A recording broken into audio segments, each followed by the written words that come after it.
Good afternoon, everyone. Welcome back. Thank you for joining us. We're glad that you're here. I'm Steve, And I'm Scott. together with the Science and Technology channel.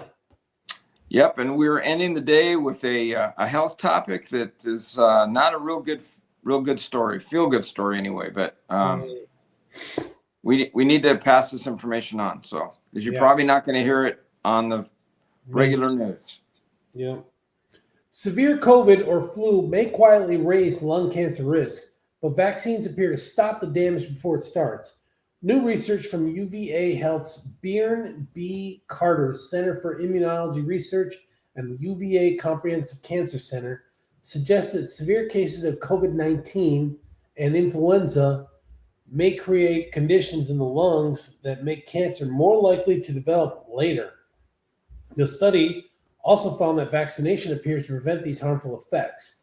The findings were published in the scientific journal Cell OBN March 11, 2026. Would you like to know more?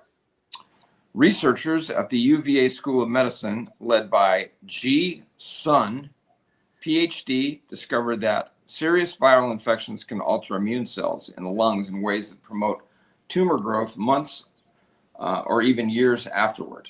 So we're going on years, right? 2005, so we're or 2020, 2020, right? That's about when it came out, 2019, 2020. So based on these findings, the team recommends that doctors closely monitor patients who have recovered from severe COVID, flu, or pneumonia so lung cancer can be detected early when treatment is most effective. Respiratory illnesses such as influenza and COVID are among the leading causes of lung injury. However, scientists have not fully understood how these injuries might affect cancer risk over the long term. To investigate, Sun, co-director of UVA's Carter Center and a member of UVA's Division of Infectious Diseases and International Health, and his colleagues studied the effects of severe infections in both laboratory mice and human patients. The findings were striking. Mice that experienced severe lung infections were more likely to develop lung cancer later and were more likely to die from the disease. When researchers examined patient data, they observed a similar pattern. Individuals who had previously been hospitalized with COVID-19 showed a higher rate of lung cancer diagnosis. So this is making me think, so if COVID is doing this, what about the burn pits? I mean, over in combat, we were smelling body waste that was being burned, batteries, tires, anything and everything that was burned in that burn pit. And highly toxic. Yes, I wonder if we'll get lung cancer. Dang it, man. You've mentioned that situation before when we've talked about health issues and what you guys went through. So kind of compare that to the Vietnam era of Agent Orange, right? Yeah. That had that, and it took them forever. Family member took them forever to finally just figure out that that's what you got, that's what you claimed, and because of where he was over in Vietnam or the Vietnam area, he was not always in Vietnam. So either handling the Agent Orange or being in proximity when it was deployed, either or. Right. Yeah. And and most of that was deployed, I believe, from aircraft, right? Yeah. Some type of aircraft. Yeah. Yeah. All right, So overall, go ahead. I was just going to say that just our government, they need to come clean on these things. And like your burn pits, that's a bad deal. Or think about the impacts and then provide countermeasures to counteract it, Right. Yeah.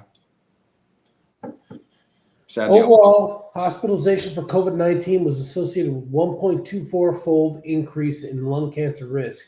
This increase appeared regardless of whether patients smoked or had other health conditions, which doctors call comorbidities. Quote, these findings have important immediate implications for how we monitor patients after severe respiratory viral infection. That's according to Jeffrey Sturek, MD, PhD, a UVA physician scientist who collaborated on the study. Going on with the quote, we've known for a long time, that's just not good that we've known for a long time, that things like smoking increase the risk for lung cancer. Okay, again, smoking's toxic. Why would they think that some of these other things are not toxic too? The results from this study suggest that we may need to think about severe respiratory viral infections similarly. For example, in some patients who are at high risk for lung cancer based on smoking history, we recommend close monitoring with routine screening CT scans of the lungs to catch cancer early.